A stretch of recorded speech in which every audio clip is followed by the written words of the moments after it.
qui vont faire quoi? Qui introduiront insidieusement des secteurs pernicieux. Donc ces faux docteurs, qu'est-ce qu'ils vont faire?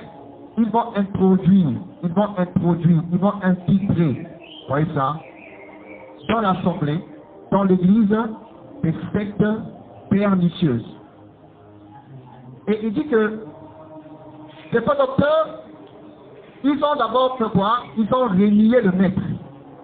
Donc ce sont des hommes et des femmes peut-être qui avaient une relation avec le Seigneur, des hommes et des femmes peut-être qui avaient prêché la bonne parole, la vérité, la sainte doctrine, des hommes et des femmes qui un jour peut-être avaient un bon témoignage, vous voyez ça, qui ont prêché la sainteté, la vérité, comme nous autres aujourd'hui qui nous efforçons à être vrais. Mais un jour, il s'est passé des choses entre ces hommes et le Seigneur. Leur position à l'égard du Seigneur avait changé. Leur attitude à l'égard du Seigneur avait changé. Leur considération, leur façon de voir le Seigneur va être influencée assurément par beaucoup de choses. Et ces choses vont faire quoi? La Bible dit que régnant le maître qui les a rachetés, ils attireront sur eux une perdition soudaine. Donc ces personnes qui vont être comme les instigateurs, les auteurs des sectes, vont d'abord renier le Seigneur qui les a rachetés. Donc ils vont tourner le dos à la parole, ils vont tourner le dos au vrai évangile, ils vont tourner le dos au Saint-Esprit authentique, ils vont tourner le dos à la vérité pour se tourner vers l'autre côté là-bas. Vous voyez ça, l'autre côté, donc il est autre que Satan, le diable, ou encore le monde des ténèbres. Alors donc, dans ce verset, on voit déjà la présence et l'expression les sectes pernicieuses. Notre étude, notre enseignement va être tiré, voilà, de ce mot, on retourne dans ce passage, les sectes pernicieuses. Dont le faux docteur vont mettre en place, dont le faux docteur vont introduire dans le corps, dont le faux docteur vont introduire parmi le peuple du Seigneur. Et que ces faux docteurs, eux-mêmes d'abord, ils se sont déconnectés du Seigneur. Il n'y a plus la connexion avec le Seigneur. Ils ont renié le Seigneur pour servir un autre Dieu, un autre Elohim, un autre évangile, un autre esprit.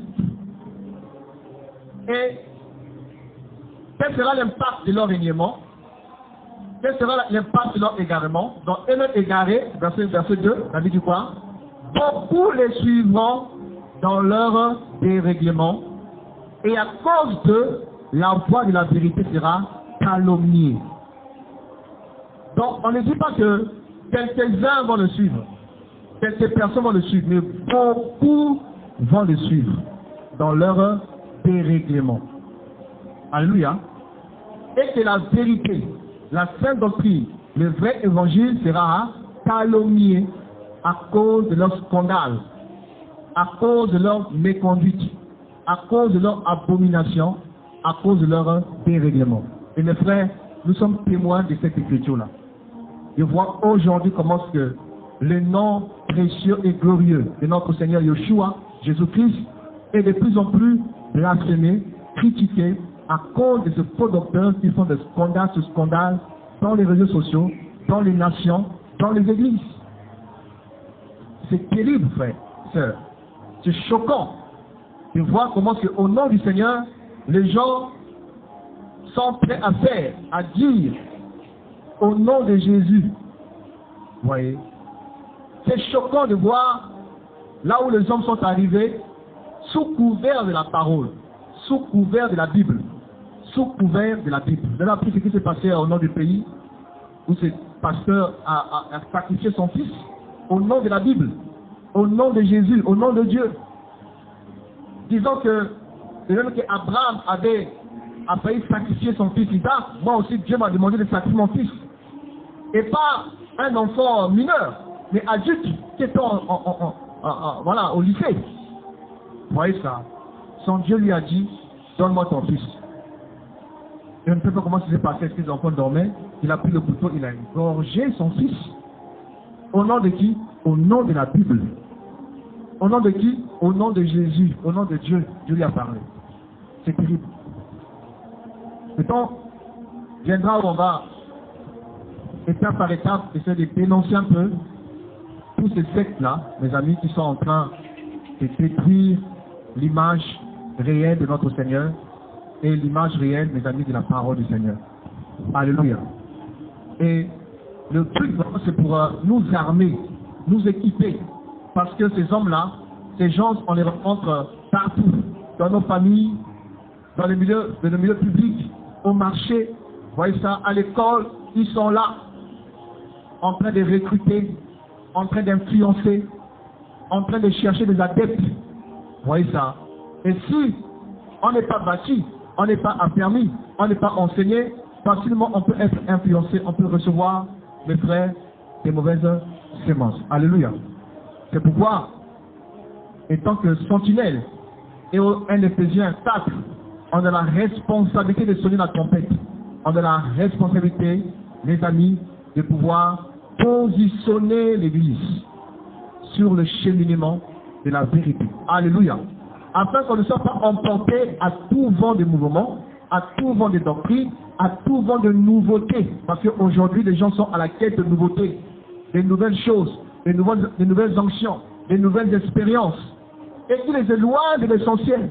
Plus les gens sont assoiffés de nouveautés, assoiffés des expériences particulières, les gens s'éloignent de l'essentiel sans se rendre compte. Et ils vont arriver tellement loin, vous voyez ça, s'ils aiment le Seigneur, ils vont se dire, mais tiens, mais où est-ce que nous sommes arrivés? S'ils aiment le Seigneur, ils auront le courage de revenir. Mais d'autres, s'il n'y a pas l'amour de la vérité, ils n'auront pas le courage de revenir, ils vont penser. Alléluia. Il y a besoin de veiller, il y a besoin d'être enseigné, pour ne pas être emporté par cette vague d'erreurs, cette vague d'égarement, cette vague d'hérésie, d'apostasie, qui souffre déjà et qui de plus en plus va souffrir, va s'intensifier. Et il faut avoir les racines de la parole pour savoir résister. Alléluia. Donc, Pierre dit dans ce passage, il y a eu parmi le peuple juif des faux prophètes. De même qu'il y a parmi vous, l'Église, il y a parmi vous de faux docteurs. Donc un faux docteur ne peut pas prêcher un vrai évangile. Un faux docteur ne peut que prêcher de fausses doctrines. Donc on souligne seulement quelques mots ici. Voilà, nous avons quelques mots qu'on va essayer de regarder, les versets de Pierre. Voilà, donc nous avons le mot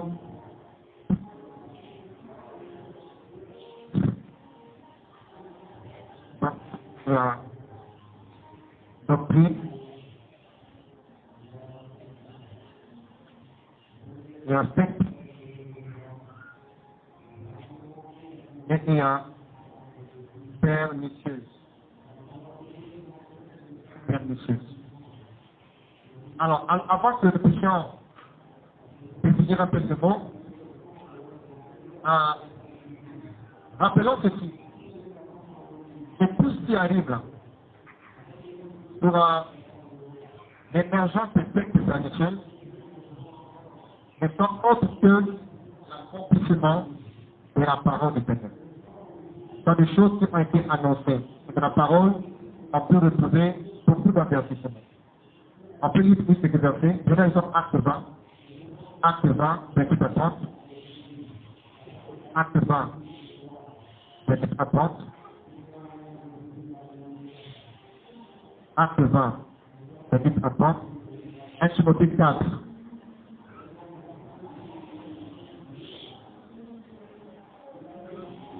Quelqu'un est la page? 1 Timothée 4, 1 à 2. Là, nous parlons de quoi? Des avertissements. Avertissement. Acte 20, verset 30. Et prenez donc garde à vous-même et à tout le troupeau sur lequel le Saint-Esprit vous a établi évêque pour paître l'Église de Dieu qu'il a acquis par son propre sang. Car je sais qu'après mon départ, ils introduiront parmi vous des loups très dangereux qui n'épargneront pas le troupeau. Et il s'élèvera au milieu du milieu de vous des hommes qui enseigneront des doctrines corrompues dans le but d'attirer les disciples auprès d'eux. Amen. Alors ici, c'est notre bien-aimé Paul qui a une fois arrivé à Éphèse, il va convoquer les anciens des saints.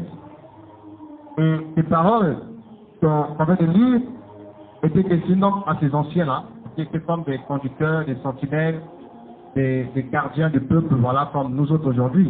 Voyez ça. Et ici, Paul prophétise, qu'est-ce qu'il dit? Prenez donc garde à vous-même et à tout le troupeau au sein duquel le Saint-Esprit a établi évêque, pour faire paître l'Église de Dieu qui s'est acquise par son propre sang. Je sais que parmi vous, après mon départ, s'introduiront des loups redoutables. Donc il dit qu'après mon départ, donc c'est une fois que le Seigneur les rappelé au ciel peut-être, voilà, ou encore qui s'éloigne de paix. Il dit, ils vont se donner quoi? De loups ravisseurs. S'introduiront des loups redoutables qui n'épargneront pas le troupeau. Donc des loups qui vont s'introduire. Donc ici on voit un mouvement de l'extérieur à l'intérieur. Un mouvement qui va où? De l'extérieur à l'intérieur. Des loups qui s'introduiront. Amen. Donc des personnes qui sont dehors, ils vont chercher à s'infiltrer parmi le troupeau. Voyez? Et quand ils viennent, ils ont déjà quoi? Un but, une vision, un plan qui consiste à quoi? À détruire, à écarrer, à détruire, voilà, le troupeau. Et quand ils viennent souvent, ils se disent en ange de guerre, comme dit Paul toujours, parlant de Satan. Et Satan se dit en ange de lumière. Et que même ses serviteurs aussi se disent en ange de lumière. Voyez? Donc Paul ici avertit de qui? Déjà. Et après mon départ, ils se produiront de loups, de loups ravisseurs, redoutables, qui n'épargneront pas de troupeau. Et puis, un animal féroce, très dangereux. Voyez ça? Qui est la tête de poids, qui est la tête de brebis, très fragile, isolé. Et moi, opportunité, voilà, de attaque, de mort, de détruit. Un loup, quand il vient, parce que le troupeau, c'est pas pour caresser le troupeau, c'est pas pour faire du bien au troupeau, mais quand il s'introduit, c'est pour détruire, ravager le troupeau. Donc on voit un mouvement qui passe à l'extérieur, quelqu'un qui est dehors, qui veut entrer pour trouver une place, qui peut entrer pour avoir une position à l'intérieur, qui veut entrer pour avoir une certaine autorité.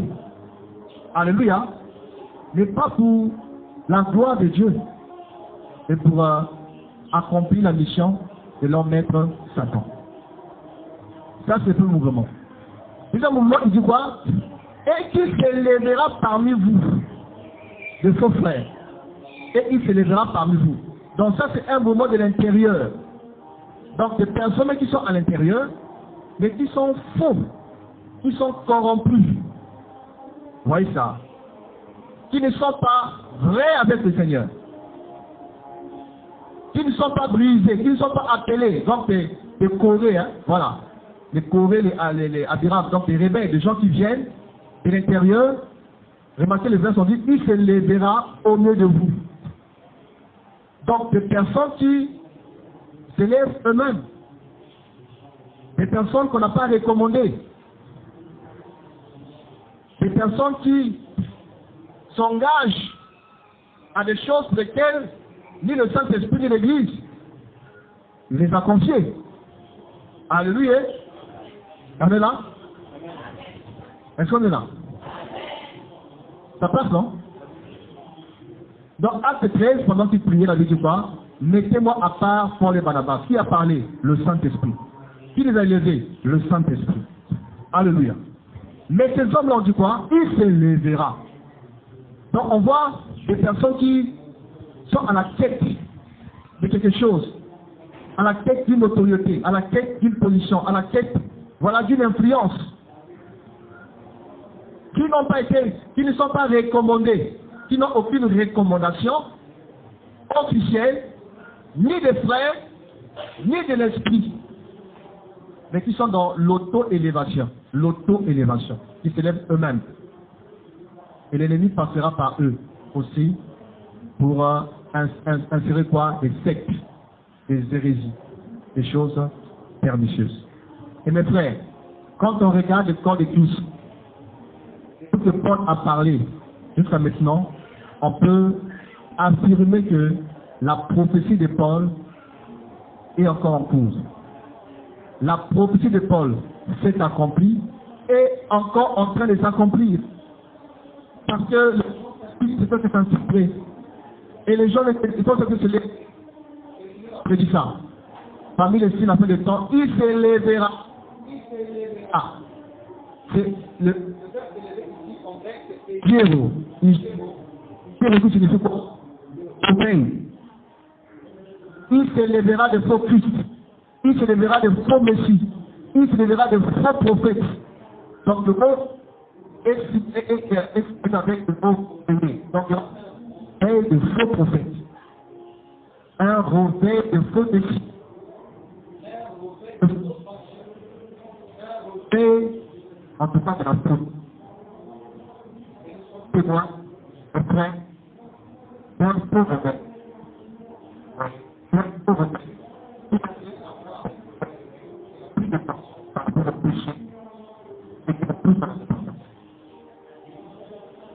On a tout un réveil de prophétique qui s'en vient avant avec la femme.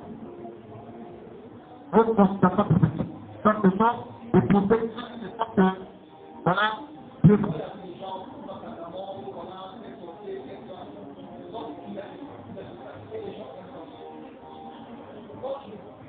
Prophétique pas sur la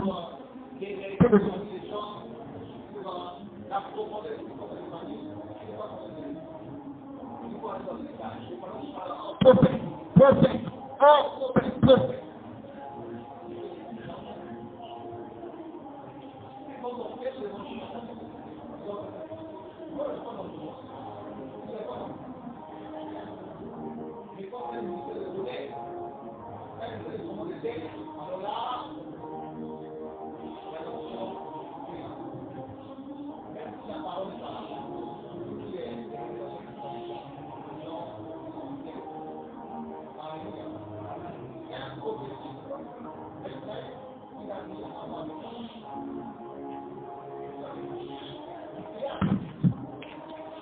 Un prophète qui fait ça. Tous les yeux sont terre. Quand il fait ça, tout le monde à gauche. Quand il fait ça, tout le monde à droite. Il fait ça. Les gens tombent. Ah, mais vraiment, mes frères. On va dire que c'est le fait de tout ça. Alléluia. On va dire que ça, c'est le fait de tout ça. Il y a un homme qui a pris un ballon. Hein, voilà, il dit les gens par un ballon. Donc il fait ça. Les gens tombent. Les gens tombent. Ah, vraiment. Et les gens sont contents. Les gens aiment ça aujourd'hui. Vous voyez, un prophétisme, un ministère de distraction, de spectacle, qui n'est autre que de la chair. Rien de l'esprit. Rien de la parole. Vous voyez ça? Des réunions charnelles, totalement charnelles, des réunions orgueilleuses où les gens viennent démontrer leur capacité spirituelle, ils viennent démontrer l'onction. Hein? Ou la démonstration d'onction. Frère, on a vu ça dans la parole? Les apôtres organisaient des réunions de démonstration d'onction de puissance. Vous voyez ça? Oh, des réunions d'impactation. Impactation. Hein? Vous voyez le mot là, on voit sur Internet. Là. Impactation. Une impactation. Donc les gens arrivent là, ils font seulement comme cela. Oh, là-bas tout le monde parle. Mes amis, il y a besoin qu'on fasse attention. Alléluia. Et qu'on reste dans l'évangile, qu'on reste dans les Écritures, qu'on reste dans la vision de la parole. Vous voyez, s'ils sont des expériences qui sont en harmonie avec la parole, on dit Amen. Ce sont des expériences qui sont en harmonie avec l'esprit de la Bible, l'esprit de l'évangile, on dit Amen. Mais sinon des expériences, mes amis, qui n'ont rien à voir avec le Seigneur, frère, faisons attention. Faisons attention parce que ça tire. Vous voyez ça? Ça élève l'homme. Je vois que tout le monde parle de toi, tout le monde... Non, revenons sur notre texte. 1 Timothée combien? Nous sommes où? Les avertissements, non? Amen. Nous sommes sur les avertissements, donc on a lu Acte 20, où Paul avertit, disant qu'après mon départ, ils s'introduiront des loups redoutables, qui n'épargneront pas le troupeau, et qui s'élèvera parmi vous des faux frères, qui vont enseigner des hérésies de fausseté, pour entraîner les disciples, non pas vers le Seigneur, mais après eux. Donc, pour se faire des adeptes, parce que de faux prophètes, des sectes, ils ne forment pas les disciples, mais ils forment quoi? Des adeptes, des fanatiques, des esclaves. Vous voyez ça. Mais l'Église n'est pas à la recherche des adeptes. L'Église n'est pas à la formation des adeptes. L'Église forme les disciples. Alléluia. C'est la mission que le Seigneur nous a laissée. Faites de toutes les nations, non pas nos adeptes, non pas nos brebis, mais de faire de toutes les nations les disciples, non pas d'une église, non pas d'un mouvement, non pas d'une dénomination, non pas d'un pasteur, non pas d'une doctrine, mais les disciples de Jésus-Christ de Nazareth. Alléluia. Simon, fils de Jonas, m'aimes-tu? Oui, Seigneur, je t'aime. Paie mes brebis. Il n'a pas dit à Pierre, paie tes agneaux, paie tes brebis comme si c'était des brebis de Pierre. Il dit, paie mes agneaux, paie mes brebis. Alléluia. Étant ce pasteur, étant ce prédicateur, on n'a pas de brebis pour nous. On n'a pas des âmes pour nous. Les brebis sont les brebis du maître. Moi-même d'abord, je suis une brebis. Alléluia. Je suis une brebis du Seigneur. Maître, je suis derrière lui. Donc tous, on est des brebis du Seigneur. Chacun a ici une grâce, un don, un talent, mais ça ne nous élève pas au-dessus des frères. Ça ne nous permet pas d'écraser les frères, de dominer sur les autres. Tous nous sommes des brebis dans son pâturage, dans son troupeau. Et Yoshua est le bon berger, le grand pasteur, le pasteur des pasteurs, auquel tous on est appelés à faire allégeance, à se soumettre, à suivre, à obéir. Alléluia. Donc voyons, mes frères, Acte 1 Timothée 4, ça. Nous sommes dans les avertissements. Comment est-ce que la parole nous avertit sur tous ces mouvements sectaires, toutes ces sectes pernicieuses, voilà.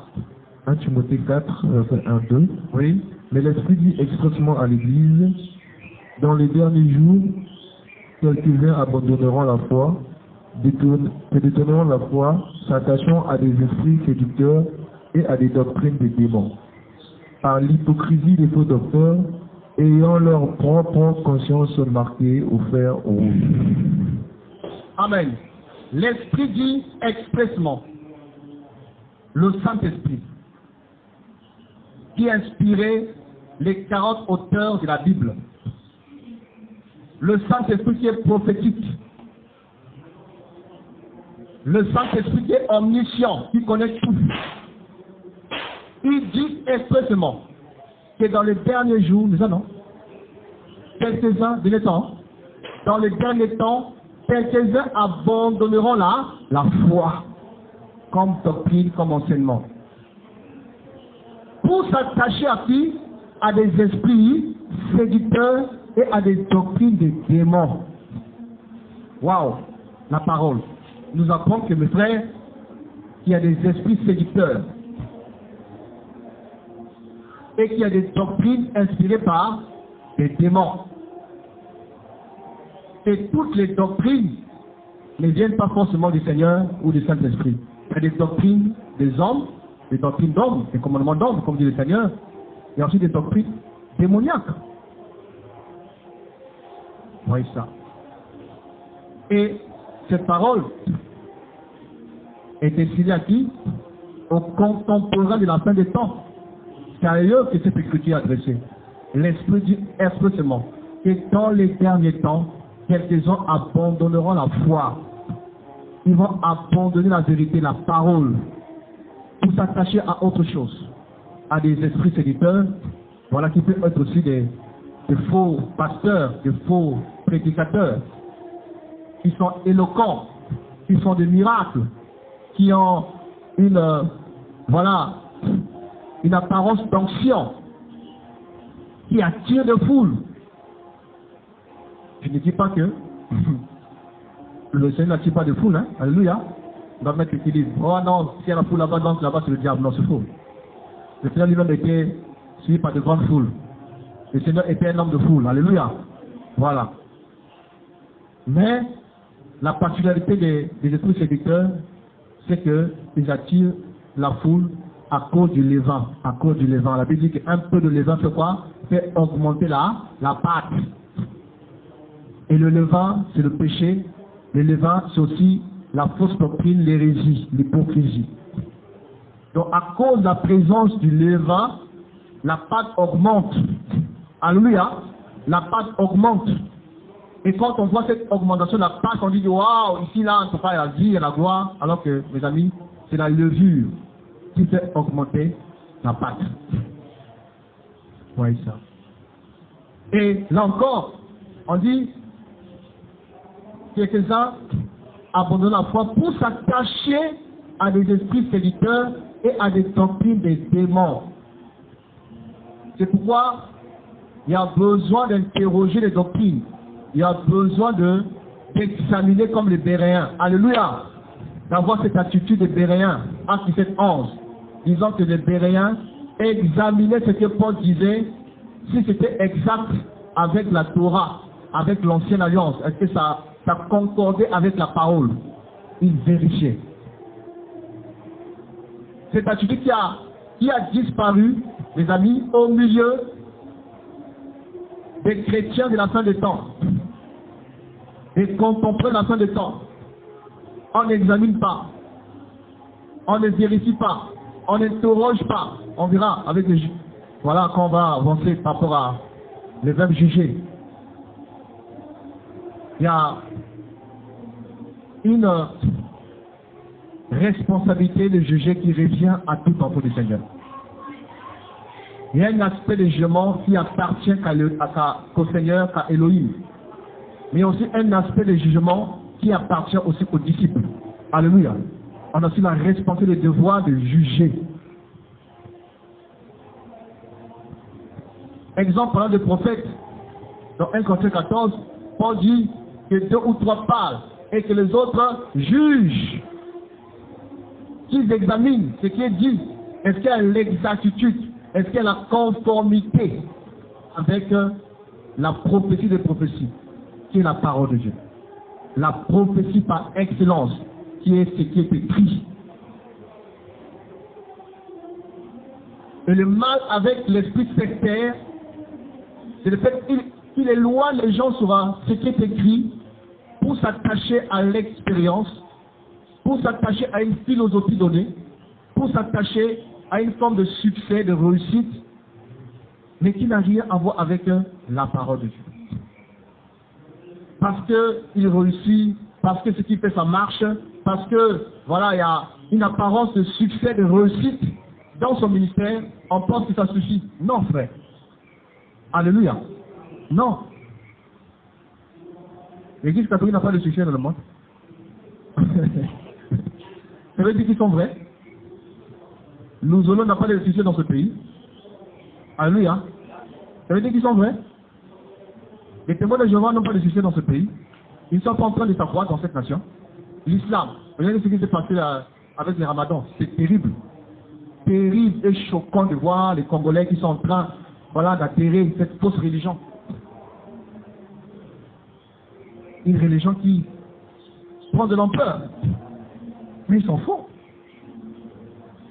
Ce n'est pas le fait, mes amis, qui a une apparence de succès, de réussite, que c'est la vérité. La majorité n'est pas toujours la vérité. La majorité n'est pas toujours la sainteté. Amen. Vous êtes là? Je vous sens pas. Alléluia. Et je continue. Alors, donc on voit dans ce deux passages les avertissements bibliques. Acte 20, ils s'introduiront parmi vous des loups redoutables. Et il se lèvera parmi vous des faux frères. Voilà. 1 Timothée 4 dit, voilà, dans les derniers jours, quelques-uns abandonneront la foi pour s'attacher à des doctrines des démons. Prenons quand même les versets comme avertissement. 1 Timothée 4, verset 3. 2 Timothée 4, verset 3, je crois. C'est ça? 2 Timothée 4, verset 3. 2 Timothée 4, verset 3. Car il viendra un temps où les hommes ne supporteront plus la saine doctrine, mais aimant qu'on leur échappille les oreilles par des discours agréables, ils chercheront des doctrines, ils seront des docteurs qui répondent de leurs désirs. Et ils détourneront l'oreille de la vérité et se tourneront vers les fables. Amen. Voilà, sachez que dans les derniers jours, voilà, les gens auront des démangeaisons à écouter quoi? La saine doctrine. Donc, ils ne vont plus supporter l'évangile de la croix, l'évangile de la sainteté, l'évangile du ciel, l'évangile de la repentance. Ils vont dire que ça s'est dépassé. Voilà, on n'est plus dans ce temps-là. On doit prêcher la repentance, on doit prêcher la sanctification, on doit prêcher le ciel, la croix, prêcher la mort du Seigneur. Donc les gens auront de plus en plus des démangeaisons d'écouter la doctrine telle que elle a été transmise par le Seigneur et ses apôtres. Et nous sommes dans ce temps-là. On peut remarquer les démangeaisons dans nos familles. Les démangeaisons, même dans l'église, hein, les démangeaisons. Vous voyez ça. Ailleurs, quand tu arrives là, on te dit, bon, attention, ce message-là n'est pas le bienvenu ici. On te propose un enseignement qui s'adapte avec ce que les gens veulent entendre. Vous voyez. Donc ce n'est plus le prédicateur qui apporte la nourriture convenable, comme dit la parole. Quel est ce serviteur prudent que le maître a établi et qui donne la nourriture convenable. Mais c'est le peuple qui choisit la nourriture qu'on doit leur servir. Ce qu'ils aiment entendre. C'est grave. Seigneur nous garde, alléluia. Ça, il viendra un temps où les hommes ne supporteront plus la saine doctrine, mais au gré de leur propre désir, Waouh! Donc, ils vont aimer les enseignements de prédication qui sont en harmonie avec leur convoitise, leur désir, leur passion charnelle humaine. Alors, leur propre désir avec la démangeaison d'écouter. Ils se donneront maître sur maître. Ils se donneront maître sur maître. Et ces maîtres-là, c'est eux qui sont à la base des sectes pernicieuses. Maître sur maître, faux docteurs, comme on a lu dans 2 Pierre 2, les faux docteurs qui introduisent des sectes pernicieuses. Vous voyez? Que le Seigneur nous garde d'allonger la liste de ces maîtres-là, qui ne font que s'allonger de plus en plus. À chaque mois, on apprend que non, il y a tel truc. Chaque mois, non, il y a tel message. Chaque mois, non, il y a tel messager.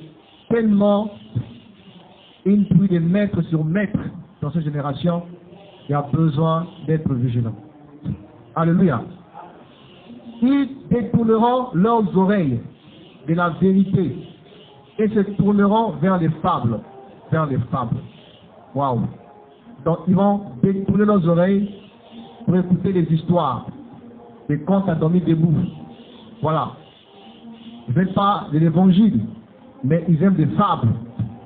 Les églises deviennent comme des parlements de rire. C'est ça des théâtres. Vous voyez? Les églises deviennent comme des boîtes de nuit où on vient exhiber les danses, exhiber les chorégraphies charnelles qui n'ont rien à voir avec l'esprit. Alléluia. Que le Seigneur nous garde de toutes ces choses. Qu'on ne ressemble pas à des salles de cinéma, qu'on ne ressemble pas, mes frères, à de la porcherie, à une poubelle, qu'on ne ressemble pas à la cour du roi Péto, où chacun vient, il fait ce qu'il veut, ce qu'il pense, ce qu'il désire. Non, nous sommes dans la maison du Seigneur. Il y a des règles, mes amis, qui nous sont imposées dans la maison du Seigneur. Il y a une manière de faire, il y a une manière de vivre, il y a une manière de parler, il y a une manière de s'habiller, il y a une manière de servir, il y a une manière de gérer. Il y a une manière, frère, dans la maison du Père, qui n'est pas la cour du roi Péto. Donc, on peut s'arrêter par là par rapport aux avertissements, mais il y a beaucoup de passages encore qu'on va ajouter, où on va commencer que le Saint-Esprit, connaissant l'avenir, voyez ça, le Saint-Esprit étant prophétique, le Saint-Esprit étant omniscient, nous a abondamment avertis, nous a abondamment interpellés par rapport au temps où nous sommes, par rapport à cette génération, mes amis, perverse, corrompue, égarée, frère. Cette génération au courage qui a endurci son cœur pour ne pas être influencé par la parole, par la vérité. Amen. Alors, donc, dans ce passage qu'on a lu, notre texte de base, on nous parle donc de la doctrine, hein, c'est-à-dire que ce faux docteur qui vont donner des enseignements pervers, voilà. Un faux docteur ne peut pas prêcher la saine doctrine. Il est faux, et ce qu'il prêchera, c'est un autre évangile, on verra ça, un autre évangile, un autre enseignement. Et quand on parle de doctrine, doctrine par définition, signifie tout simplement enseignement.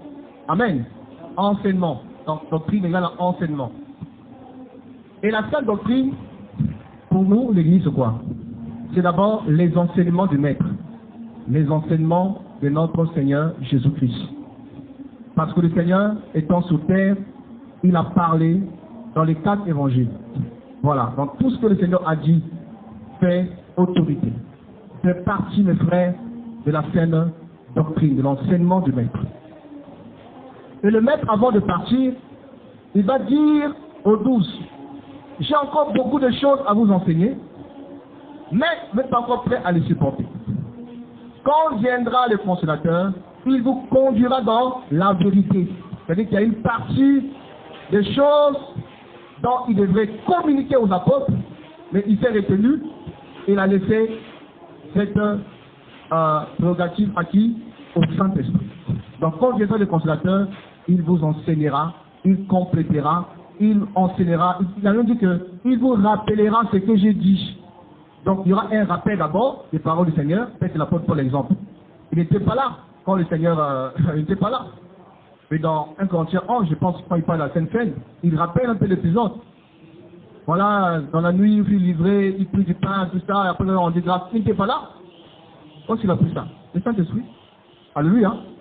Donc le Saint-Esprit leur a rappelé d'abord les paroles du Seigneur, et le Saint-Esprit leur a encore enseigné des choses qui devaient faire partie de quoi? Du fondement. Du fondement. Et la Bible dit que l'Église a été édifiée sur le fondement des apôtres. Donc la sainte doctrine, c'est les paroles du Seigneur et le complément du Seigneur au travers qui? Ses apôtres. Donc les épîtres. 1 Thessaloniciens, 1 Timothée, voilà, je sais pas, Colossiens, Philippiens, tout ça, voilà, ça fait partie, mes amis, de l'enseignement apostolique, du fondement apostolique que nous devrions garder, perpétuer, pratiquer, observer. Alléluia. C'est ça notre force. C'est ça notre référence. Voyez. Donc tout ce qui n'a pas été enseigné par le Seigneur, ni ses apôtres, mes frères, ça vient de qui? De l'autre côté. La Bible dit, étant oui soit oui, tout ce qui s'ajoute vient de qui? Vient du diable. Alléluia. Donc c'est ça la sainte doctrine, c'est l'enseignement du Seigneur lui-même, directement pendant, voilà, avant l'ascension, tout ça, avant qu'il reparte au ciel, et aussi ce qu'il a complété par son esprit au travers ses apôtres. Voilà, donc on doit garder ça, garder cette doctrine. C'est pourquoi dans Galates 1:8, Paul dira, si nous-mêmes ou un ange descendu du ciel venez vous annoncer un autre évangile et non pas prêcher qui soit anathème, qui soit maudit. Donc de faux docteurs, ils sont maudits. Si tu écoutes un faux docteur, tu es maudit. Alléluia. On a lu, réunions le maître qui les a rachetés. Donc eux-mêmes déjà, ils n'ont rien de maître. Un seul aussi. Lui-même, avec le Seigneur, il s'est déconnecté. Donc tous ceux qui le suivent, ils sont sur quoi? Déconnectés. Voilà. Si un aveugle conduit un aveugle, il tombera tous les roues dans un trou. C'est un aveugle. Il ne voit plus. Il s'est déconnecté de la vision, la tête du Seigneur. Donc quand on ne peut connecter à la tête, il devient aveugle. Parce que c'est lui qui est la tête. Et c'est la tête qui a des yeux. Alléluia. C'est la tête qui a la bouche, frère. C'est la tête qui a des oreilles. C'est la tête qui a la direction, qui a la vision, qui a la parole, qui a l'enseignement. C'est la tête. Donc un docteur, un prédicateur, un enseignant, une église qui s'est déconnectée de la terre, de la tête, est déjà une église comment? Aveugle. Et tous ceux qui suivent, mes amis, cette église, ces prédicateurs, ils sont égarés. Alléluia. Ils sont égarés. C'est là où c'est dangereux. Satan a compris. Et la meilleure façon d'entraîner un maximum de foule en enfer, c'est de susciter les pasteurs, de susciter les apôtres selon lui, de susciter des docteurs selon lui, et les placer à la tête d'une foule nombreuse. C'est la bonne stratégie pour entraîner un maximum des familles, des nations, des tribus, de frères dans la perdition. Alléluia. C'est pourquoi il faut prier pour nous. Il faut prier pour les prédicateurs. Alléluia. Voilà. Qu'on reste connecté au Seigneur. Parce que quand on parle, on vous communique sa vie. Quand on parle, on vous amène au ciel. Quand on parle, on vous introduit, mes frères, dans la bénédiction du Seigneur, de sa présence. Car on ne donne que ce qu'on a. Amen. On ne donne que ce qu'on a. Si je suis déconnecté, aveugle, souillé, je ne peux pas vous sanctifier. Si moi-même je suis souillé, je ne peux pas vous sanctifier. Si la source est déjà sale, alors le reste aussi sera comment? Affecté, profané. Alléluia. C'est pourquoi, étant que prédicateurs que nous sommes enseignants, frères et sœurs, le frère plutôt, on doit veiller sur nous-mêmes. Le conseil de Paul à Timothée est très profond. Veille sur toi-même et sur ton enseignement. Veille sur toi-même d'abord, Parce que si toi-même tu es touché, même ton enseignement, qui peut être bon, sera aussi affecté par l'état de ton âme, l'état de ta communion avec le Seigneur. Le cas de ta relation avec le Seigneur influence ton enseignement, influence ce que tu communiques aux gens, influence ce que tu es et ce que tu fais. Alléluia. On doit veiller, frères et sœurs, à être connectés. De façon, quand on ouvre la bouche, c'est une eau pure qui sort de notre bouche. Parce que la parole, c'est comme de l'eau. Alléluia. C'est comme de l'eau. Si je suis sale, si Dieu t'ouvre les yeux pendant que je parle, tu vas avoir la saleté qui sort de ma bouche. Pour vous salir. Si je suis pur, vrai, quand je parle, tu peux voir une eau pure qui jaillisse de moi et qui vous arrose, qui vous sanctifie, qui vous bénit. Alléluia. On doit veiller, frères et sœurs, à ne pas être une occasion de chute et transmettre la mort à l'assemblée. C'est pas de la légèreté, frère. Tu prends le micro, tu chantes en pleine assemblée. Alors tu connais ça ton cœur. Tu sais que ça va parler le Seigneur. Ne chante pas, laisse le micro. N'entends pas un chant. Règle ton problème d'abord. Tu ouvres la bouche, tu chantes, alors que tu es souillé, tu es sale. Tu as un problème à régler avec le Seigneur. Tu viens faire des partages à l'assemblée, tu viens exhorter. Non, frère. C'est la maison du Seigneur. On doit craindre Yahweh. Alléluia. On doit craindre Yahweh. L'église, ce n'est pas la comédie, frère. Ce n'est pas du théâtre. On n'est pas des acteurs de cinéma Hollywood. Venez jouer des rôles à l'assemblée. On doit être vrai, pur. Et quand tu ouvres la bouche pour chanter, tu communiques la vie aux gens. Comment une sœur qui est dans le concubinage, on lui donne le micro, en pleine assemblée, il chante. Comment ça? Ici en Bota. Et personne ne réagit. Le concubinage, c'est la fornication. Quand je dis ça, c'est là, je dirais ça devant elle. Le concubinage, c'est la fornication. Quand la Bible dit, qu'est-ce que fait donc, frères et sœurs? C'est pas tout le monde, frère. Qu'est-ce que fait donc, frères et sœurs? Il faut être frères et sœurs, les gens qui vivent la parole. Si ton état matrimonial n'est pas en arrière la parole, tu t'assois, tu es sous discipline. Tu restes là aussi. La nuit, tu fais des histoires avec ton mari et tu viens chanter à l'assemblée. C'est quoi ça? Règle les problèmes d'abord. Que les anciens veillent. Qu'on ouvre les yeux. Pas de légèreté, pas de sentiments. Alléluia. Ce n'est pas notre œuvre, c'est l'œuvre du Seigneur. Alléluia. Si on veut garder la gloire de Yahweh de l'assemblée, pas de sentiments. Même sur Richard qui parle. Pas de sentimentalistes. Quelqu'un n'est pas en règle par rapport à sa vie. Il est sous discipline, il aspire ton problème. C'est tout. Il y a un témoignage, oh j'ai un chant, tu prends le micro, tu chantes alors que non, tu es dans le péché. Non. Non. Je dis non. Moi je ne chante pas. Comme souvent je ne chante pas. Je vais passer. C'est la parole. Ça fait mal, c'est la vérité. Alléluia. C'est la vérité. Alors, donc l'autre mot qu'on a identifié, c'est pernicieuse. On dit les sectes pernicieuses. Parce que le mot secte a plusieurs sens, d'accord? Il y a un sens, c'est que l'Église du Seigneur, sous l'idée dans Acte 24, quand elle est née, a été qualifiée d'une secte. Dans l'aspect des gens qui se sont mis à part dans un groupe de personnes qui suivent une doctrine, qui suivent une règle. Et c'est pas négatif dans ce sens-là. Donc, c'est mis à part, des gens qui sont mis à part, un groupement de personnes qui suivent tous, voilà, les mêmes règles, la même vision, les mêmes principes.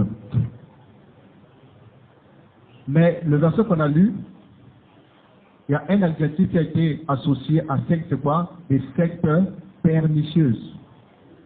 Des sectes pernicieuses. Et là, le mot secte également donne un autre sens. Le mot secte, ça donne hérésis en grec.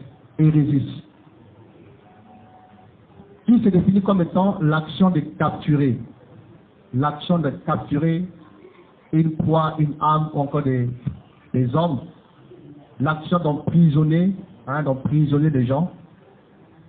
Et ça donne aussi le fait de choisir, de faire un choix ou de choisir. Et c'est en cela que nous sommes en train de partager sur les sectes pernicieuses, mais qui ont pour dessein la destruction, la captivité l'asservissement, l'exploitation, l'égarement ou la perdition des familles, des âmes ou encore des nations et régissent l'action de capturer ou d'embrigader les gens. Alors, les mots pernicieuses ici donnent quoi? Ça donne ruine. Ruine, destruction, pourriture, dépérissement. D'accord? Donc des sectes pernicieuses, donc des sectes qui entraînent, qui favorisent la ruine, qui favorisent la perdition, qui favorisent l'égarement, qui favorisent la destruction. Donc des sectes, voilà, qui ont mis en place, voilà, tout un ensemble de choses dans le but d'embrigader, d'emprisonner et de capturer. Voyez ça. Et d'éloigner, voilà, les hommes et femmes loin de la vérité. Donc, une secte pernicieuse n'est autre que l'ensemble de ces hommes ou ces faux prophètes, ces faux docteurs qui entraînent les âmes ou les peuples dans la ruine spirituelle, dans l'égarement spirituel, dans la perdition. Elle favorise la perdition, l'égarement, voilà, des familles et des âmes. Alléluia. Alors, donc, le temps est parti vite. Donc, je dirais que donc, le mot secte, ça donne action de capturer, d'emprisonner, de captiver ou de prendre. Et ça donne aussi un groupement, comme je l'ai dit, de pouvoir acte 24, un groupement des hommes et des femmes suivant les mêmes principes, encore les mêmes règles. Mais dans 2 Pierre qu'on a lu, on parle de secte pernicieuse. Dans l'origine, quand on lit Galates chapitre, on va revenir sur ça prochainement, le thème partie, parmi les œuvres de la chair, on cite quoi? Les sectes. Amen. Les sectes. Parmi les œuvres de la chair, on cite les sectes. Alors, pour aujourd'hui, ce qu'on peut se rappeler rapidement, on va continuer prochainement, comment reconnaître une secte? Comment les identifier? Un mouvement sectaire, une église sectaire, un ouvrier sectaire. Dans Matthieu chapitre 7, le Seigneur parlant de faux prophètes, il va dire, vous les reconnaîtrez par leur onction. Amen. Vous les reconnaîtrez par leur miracle. Amen. Vous les reconnaîtrez par leur prophétie. Amen. Vous les reconnaîtrez par leur connaissance. Amen. Oh, comment ça? Vous connaissez la Bible là, vous? C'est bien. Le Seigneur dit quoi? Vous les reconnaîtrez par leur fruit. C'est le fruit qui révèle la qualité de l'arbre. C'est le fruit qui détermine la catégorie ou encore la qualité de l'arbre. Vous les reconnaîtrez par leurs fruits. Et ça, c'est un conseil que l'Église a oublié aujourd'hui. L'Église aujourd'hui reconnaît le prophète en rapport, en fonction de l'onction qui dégage. L'Église aujourd'hui reconnaît le prophète parce que la personne fait aucun des signes et des prodiges. L'Église reconnaît le prophète parce que la personne peut te dévoiler ta vie. Il peut te dire comment est-ce que tu es né, le jour que tu es né, ce qui s'est passé, voilà, c'est quoi les gens ont mangé ce jour-là. Le numéro de téléphone, tout ça, ton compte bancaire, tu as ton argent en banque. En telle année, tu as perdu ton oncle André, il est mort d'un accident. Hein, c'est qu'on aime, non? Ah, il est authentique. Il est authentique. Alléluia. L'Église a perdu ce conseil du Seigneur. Nous invitons à considérer pas seulement le service, pas seulement le ministère, pas seulement la connaissance, mais à considérer quoi? Le caractère aussi, le fruit. Amen. C'est important. On ne peut pas dissocier le ministère avec le caractère, avec la vie de la personne. Parce que la vie du prédicateur doit être tout un message. Sa propre vie d'abord doit être une prédication. Sans parler, sa vie doit prêcher. Sans parler, il faut qu'il y ait l'exemplarité. On dit quoi? L'exemplar. Voilà, merci frère. Ah, au monde. Je parle de l'âge d'un moment que nous tue. Voilà, il faut qu'il y ait l'exemple. Ta vie de famille, ta vie des citoyens congolais, ta vie d'époux, d'épouse, ta vie d'enfants, de fils, de filles, à l'égard des parents. Ta vie doit parler. Il faut qu'il y ait de choses. L'Église a échoué aujourd'hui, pourquoi au Congo? Parce qu'on fait beaucoup de bruit. Mais les païens ne sont pas impressionnés par le bruit. Les païens regardent le fruit, ils regardent. Ah, tu chantes de 22h à 4h, les gens ne dorment pas à cause de toi. Ok, d'accord, le matin, réveille-toi, vis. Quand tu regardes, de 22h à 4h, tu as chanté. Mais le matin, quand tu te réveilles, tu ne dis pas bonjour aux gens. Tu ne causes pas avec XY. Tu insultes parfois. Mais toute la vie, tu as fait du bruit. Onction, la tête trompe.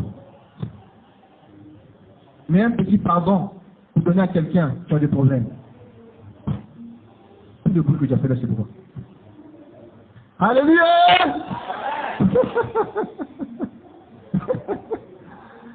Non, c'est nous aide, hein? On fait du bruit. C'est pas étonnant que nos autorités prennent des lois, les ont sonores, je sais pas quoi. C'est pas étonnant, on fait du bruit, on dérange les voisins.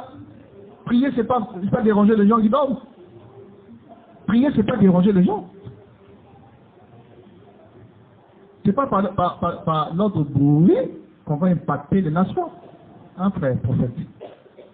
Frère évangéliste, je sais pas, frère prophète, je sais pas qui, tout ça. Hein? Alléluia. C'est pas comme le bruit qu'on va influencer les nations. Vous les reconnaîtrez par leur fruit. Qu'on reconnaît les vrais et qu'on reconnaît aussi les faux. Alors, si on prend 2 Corinthiens 11, il est que... Oh, je voulais bien continuer. Jeudi prochain. Jeudi, t'entends bien? Je sens que le Seigneur veut que je parle. Que j'enseigne, voilà, que je prends du temps par rapport à cet enseignement. 2 Corinthiens 11, c'est qui peut nous aider? Verset 3 à 4. 2 Corinthiens 11. Je vais juste citer des choses et puis on continuera prochainement. 2 Corinthiens 11, 2 à 4.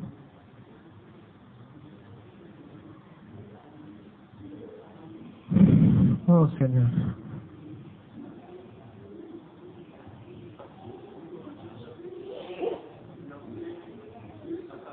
Oui.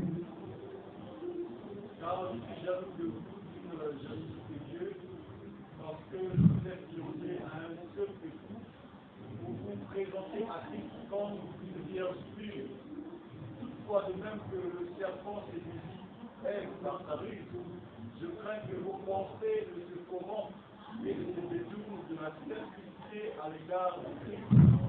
Car si quelqu'un vient vous prêcher un autre Jésus que celui que nous avons prêché, ou si vous recevez un autre esprit que celui que vous avez reçu, ou un autre évangile que celui que vous avez embrassé, vous le supportez comme bien. Amen. Alors c'est notre bien-aimé Paul ici encore qui continue à verser toujours. Hein. Et il prend l'image de Ève. Parce que, rappelons que Adam et Ève furent des types. Hein, des types. Adam était un type de Jésus-Christ. C'est démontré par la parole.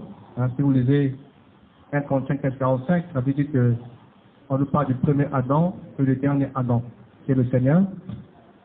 Et si vous prenez aussi Romains 5:14, ça veut dire que Adam était la figure de celui qui devait venir. La figure, encore l'image de celui qui devait venir. Voici, Adam était un type du Seigneur, sa femme Ève est l'image de qui? De l'Église. Alors, Paul dit quoi? Il dit que je crains. De la même manière que l'image avait été séduite, donc Ève, la femme, Ève était séduite par le serpent. Je crains que le même serpent puisse séduire la réalité, qui est l'Église. En faisant quoi?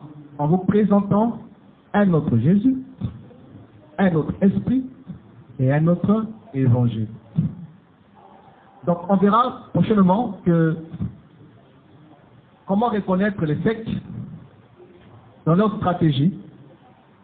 Ici, il s'agit beaucoup plus de sectes religieuses, parce qu'on verra les différentes catégories de sectes. Il y a des sectes politiques, il y a des sectes scientifiques, il y a des sectes religieuses. Voilà. Donc ici, nous sommes dans la spiritualité. Donc, les sectes à caractère religieux, généralement, ils vous présentent un autre Messie, je ne vais pas dire un autre Jésus, un autre libérateur, un autre sauveur. Ils vous présentent un autre évangile. Prochainement, on aura du temps d'aller en profondeur. Et vous rappelez, c'est quoi l'évangile, le message de l'évangile. Parce que la connaissance du vrai nous aide à démasquer le faux. Si tu connais un vrai billet de 10 000, tu le connais bien, tu le maîtrises, facilement tu peux démasquer un faux billet de 10 000. Alléluia. Donc connaître la vérité, connaître le vrai, nous aide à démasquer ce qui est faux. Donc un autre Yahushua, un autre évangile, un autre esprit. On verra aussi les caractéristiques du Saint-Esprit, les fruits du Saint-Esprit.